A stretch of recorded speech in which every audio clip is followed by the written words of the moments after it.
안녕하세요. 세상을 이롭게 하는 일에 관심 많은 승무원쌤 김영숙입니다. 개혁신당의 이준석 대표. 저는 이준석 대표가 대한민국 정치를 개혁할 수 있는 젊은 인물이라고 생각해서 대한민국 정치 개혁을 위해서 이준석 신당에 관심을 많이 가지고 있습니다. 이준석 대표, 개혁신당 이준석 대표가 발표하는 정책, 민감한 얘기지만 용감하게 생활 밀착형 정책을 내놓고 있습니다. 누군가는 해야 될 얘기를 폭탄 돌리듯이 돌리고 있지만 이준석 대표는 총선에서 성공하든 아니든 상관없이 본인이 개혁해야 되겠다고 생각되는 부분에 대한 정책을 계속 내놓고 있습니다. 박수 보냅니다. 논란이 있고 비판을 받을지라도 그거를 감수하고 할 말을 하는 이준석 대표 용기에 저는 박수를 보냅니다. 보통 사람들 손해나는 짓 하기 싫어하는데 손해를 감수하고 우리가 해야 될 일이라면 해야 된다고 주장하는 이준석 대표, 얼마나 대견합니까? 이번에 11번째 공약을 또 발표를 했습니다. 11번째 공약은 이혼 문제에 대한 얘기를 꺼내들고 나왔습니다. 이 이혼 문제가 질질 끌고 주변 사람을 힘들게 하고 본인 당사자들도 계속 힘들게 할 게 아니라 이혼 문제를 현실적으로 들여다보자. 이 이혼 문제를 들고 나온 데는 대표적인 예로 김민희와 홍상수 감독, 배우 김민희 씨와 홍상수 감독, 이 둘은 지금 이미 부부로서 공식 행사 영화제 같이 다니고 있습니다. 그럼에도 이혼이 안 되고 있습니다. 또한 노소영 SK그룹 노태우 대통령의 딸 노소영 씨와 최태원 부부의 이혼 소송 지금 진행 중에 있습니다. 아마도 이것이 대표적으로 이 이혼 법을 바꿔야 된다는 정책을 나오게 한 계기가 아닌가 이렇게 생각됩니다. 이 개혁신당에서 내놓은 이혼 법률 개정 문제는 3년 이상 별거하면은 사실상 혼인이 파탄난 것으로 봐야 된다. 사실상 혼인이 파탄난 것으로 보고 책임이 있는 유책 배우자 재산을 최대한 50% 수준으로 징벌적 위자료로 지불하기로 하는 그러한 제도를 도입하자. 즉 이거는 미국에서는 이혼을 하면 망한다고 그러지 않습니까? 즉 유책사유, 죄가 있는 책임이 있는 쪽에서 이 이혼을 잘못하면 망한다고 그러지 않습니까? 재산의 반을 상대 배우자에게 잘라줘야 되기 때문이죠. 우리나라도 이 비슷한 제도를 도입해야 된다. 이 개혁신당은 이준석, 양향자, 김용남 정책위원장이 주로 돌아가면서 공약을 발표하고 있습니다. 이 우리나라의 현재의 이혼 제도는 무엇이 문제냐면 파탄나서 혼인관계가 이미 깨어졌음에도 불구하고 법률이 강제적으로 이것을 붙들고 있다는 이런 문제점을 지적한 겁니다. 이것은 당사자는 물론 혼인 가족에게도 바람직하지 않다. 즉 민법 제840조 제6호 기타 혼인을 계속하는데 어려운 중대한 사유가 발생할 경우 이게 굉장히 추상적이라는 거죠. 이렇게 중대한 결혼을 유지하기 어려운 중대한 사유가 있다.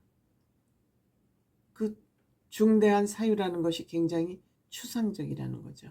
그래서 결혼이 파탄이 났지만 귀책 사유가 없는, 즉 책임이 없는 사람이 이혼을 해주지 않을 경우에는 이혼을 할 수 없도록 돼서 지금 최태원 SK 회장 부부와 홍상수 감독 부부가 지금 이혼을 못하고 있는 겁니다. 즉 책임이 있는 사람이 이혼을 요청을 하면 그 이혼은 할 수 없다는 것이죠. 즉 책임이 없는 쪽에서 이혼을 해주지 않으면 이혼을 할 수 없다. 이렇게 규정되어 있는 것이죠. 그렇기 때문에 이렇게 이미 혼인이 파탄이 나서 이혼을 결혼 생활을 유지할 수 없음에도 불구하고 이 부부로 법적 부부로 남아있는 것은 의미가 없다. 그러니까 이것을 피하기 위해서는 위자료를 징벌적 위자료, 즉 죄를 지은 징벌적 위자료를 50%까지 상대방에게 줄 수 있도록 법을 바꾸자. 이것이 현실적이다 이런 얘기입니다. 이렇게 또 파탄주의를 도입하면 이거를 또 이용할 수도 있기 때문에 이용할 수도 있기 때문에 반드시 50% 징벌적 위자료를 지불하도록 하자. 그런데 현재 법은 죄를 진 사람이 상대방에게 위자료를 주는데 그 위자료는 2천에서 3천만 원 정도밖에 인정을 안 해주고 있습니다. 정신적 피해죠. 말하자면 이것도 합리적이지 못하다. 아니 이렇게 가정을 파탄해놓고도 위자료를 3천에서 5천, 많아야 5천입니다. 이 정도로 위자료를 받는 것은 말도 안 되다. 그러니까 이번에 노소영 씨가 위자료로 1억을 배상받도록 판결한 것은 굉장히 예외적인 판결이다라고 얘기를 할 정도입니다. 그렇기 때문에 유책 사유가 없는, 즉 피해자 쪽에서는 이혼을 안 해주고 있는 것이다. 이혼을 안 해주고 있으니까 이것을 양쪽에서 다 이용하지 못하도록 책임을, 죄를 진 유책 사유가 있는 쪽에서는 위자료를 반을 잘라서 주도록 이렇게 법을 규정하자. 사실상 혼인이 파탄이 났는데 이것을 양쪽에서 붙잡고 있는 것 의미가 없다. 그 대신 재산으로, 돈으로 위로를 해주자. 이런 법의 취지인 것 같습니다. 저는 이 생각에 한편으로는 찬성하지만 한편으로는 반대합니다. 우리가 인간이라는 것은 배신을 당할 경우 가장 큰 상처를 받습니다. 그렇기 때문에 내 배우자를 뺏어간 그 누군가는 평생을 저는 가슴앓이를 하면서 살아야 된다고 생각을 합니다. 너 호적에 못 올라. 그 호적에 애를 올리고 싶어도 올리면 그 애는 내 아이야. 그래서 너는 남의 배우자를 뺏어갔기 때문에 평생 죄인으로 살아. 이런 정신적 위안을 받는 것 또한 중요하다고 생각합니다. 이건 돈으로 해결될 수 없는 문제이기도 합니다. 때문에 본인이 책임이 없는 배우자가 이혼을 원치 않았을 경우에는 이혼하지 말고,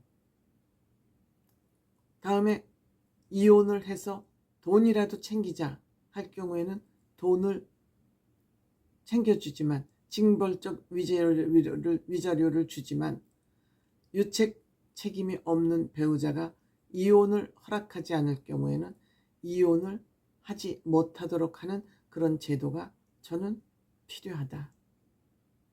이 개혁신당에서 낸 정책에는 저는 반은 찬성, 반은 반대다. 이런 생각을 가지고 있습니다. 어쨌든 개혁신당에서는 우리 생활 밀착형 정책을 깊이 들여다보고 누구든지 거대 담론만 얘기했던 그런 정책이 아니라 생활 속에 깊숙이 들어와서 생활 속 안에서 정책을 만들어낸다는 것은 큰 의미가 있다.